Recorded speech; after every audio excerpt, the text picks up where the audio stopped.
안녕하세요. 최진호입니다. 최진호의 신앙탐구 108번째 시간으로 오늘은 거룩하게 구별된 백성이라는 제목으로 말씀 나누겠습니다. 하나님은 모든 사람을 사랑하시며 전 인류의 구원을 원하십니다. 모든 사람을 구원에 이르게 하시는 방법으로 한 작은 민족을 택하셔서 하나님과 자기 백성의 관계가 어떠해야 하는지를 본을 보여주시기 위해서 택하신 백성들에게 복도 주시고 여러 가지 약속과 율법을 주셨습니다. 하나님은 모세를 통해서 이스라엘 백성들에게 율법을 주시며 약속을 하십니다.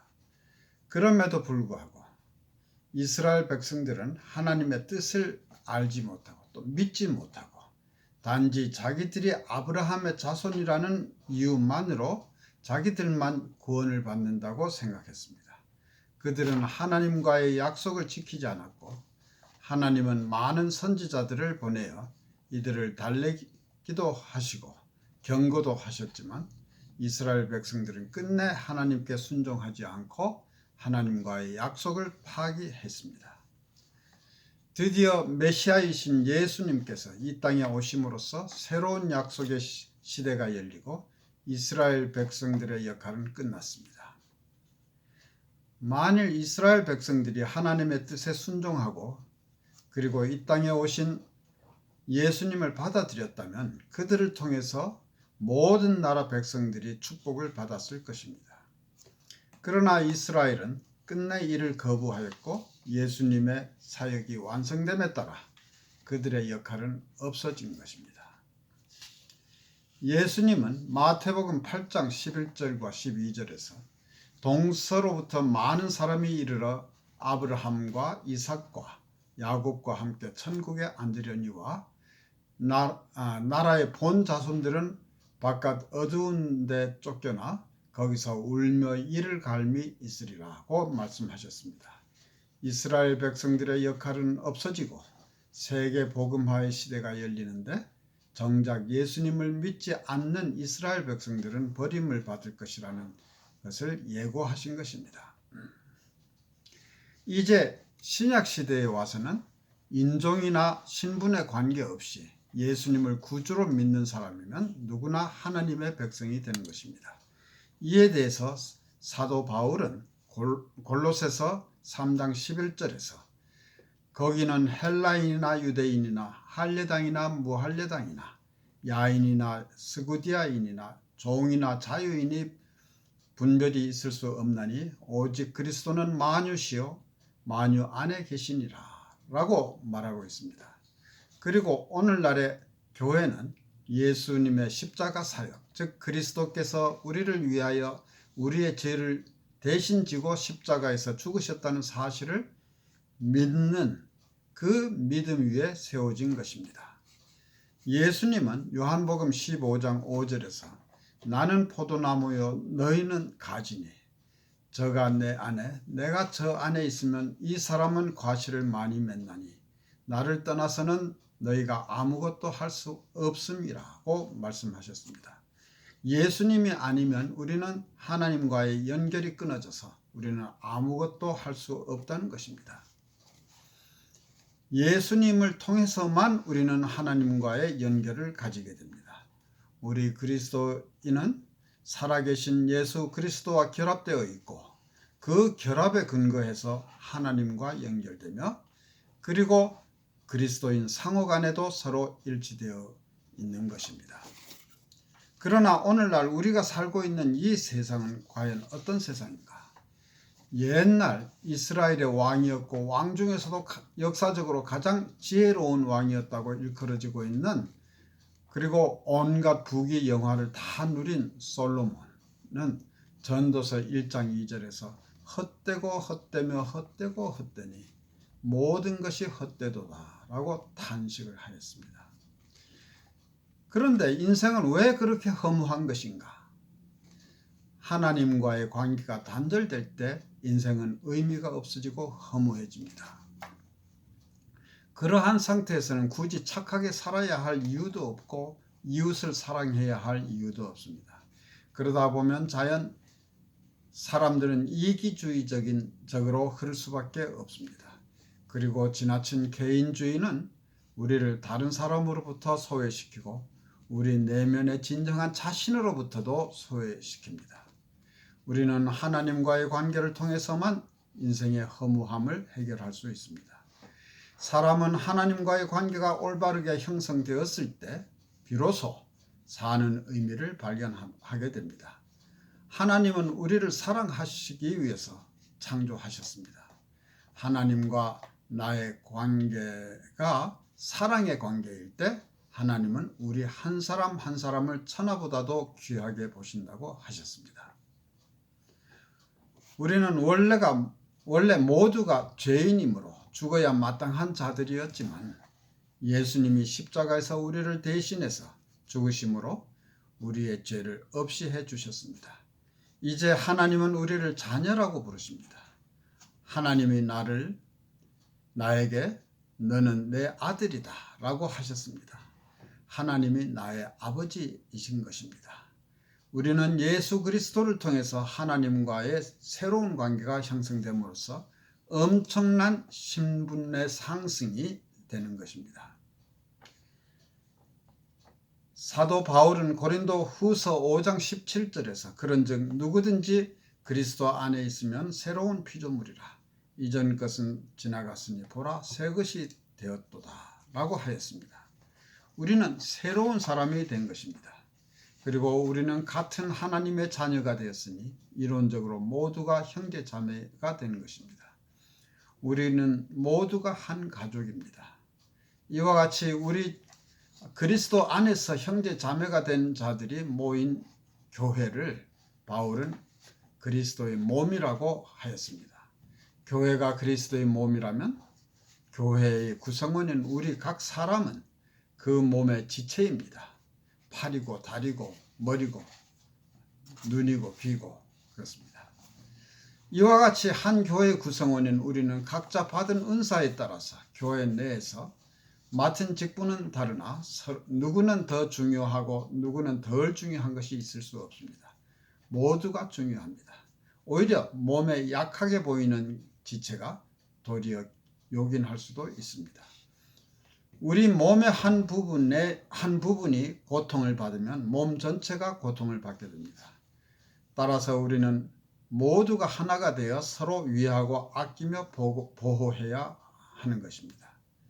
교회 안에 분쟁이 생겨서 교회가 갈라지고 이 때문에 성도가 서로 고통을 받는 것을 많이 보아왔습니다. 교회 안에서 이기주의적인 생각으로 인해서 서로 경쟁하거나 서로를 헐뜯는다면 모두가 고통을 받게 됩니다.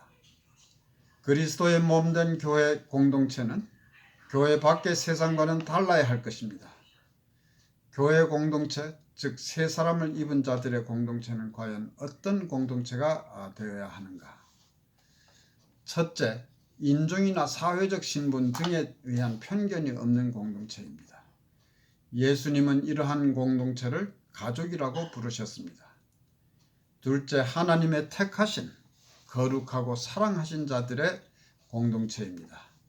오늘날 많은 사람들이 하나님으로부터 사랑받는 것에 대해서는 관심이 많지만 거룩함에 대해서는 별 관심을 갖지 않는 경향이 있습니다.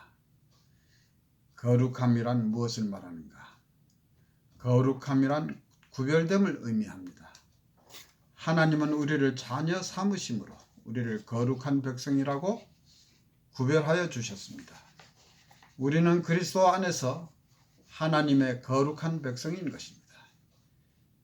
이때의 이 거룩이라는 말은 우리가 그리스도를 믿을 때 하나님께서 우리에게 주신 거룩함입니다.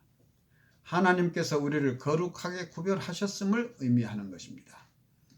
스스로 거룩하신 이는 하나님 한 분밖에 안 계십니다. 하나님께서 거룩하게 구별해 주신 백성인 우리는 거룩하게 살아야 합니다. 우리는 거룩하게 살도록 부르심을 받았습니다. 우리는 거룩하게 구별되었기 때문에 거룩하게 살아야 하는 것입니다. 그렇다면 어떻게 사는 것이 거룩하게 사는 것인가? 간단히 표현하자면 하나님을 위해서 사는 것입니다. 골로새서 3장 12절에서 바울은 그러므로 너희는 하나님의 택하신 거룩하고 사랑하신 자처럼 긍휼과 자비와 겸손과 온유와 오래 참음을 옷 입으라고 하였습니다. 여기에서는 거룩한 삶의 모습으로 긍휼과 자비와 겸손과 온유 그리고 오래 참음의 5가지를 언급하고 있습니다.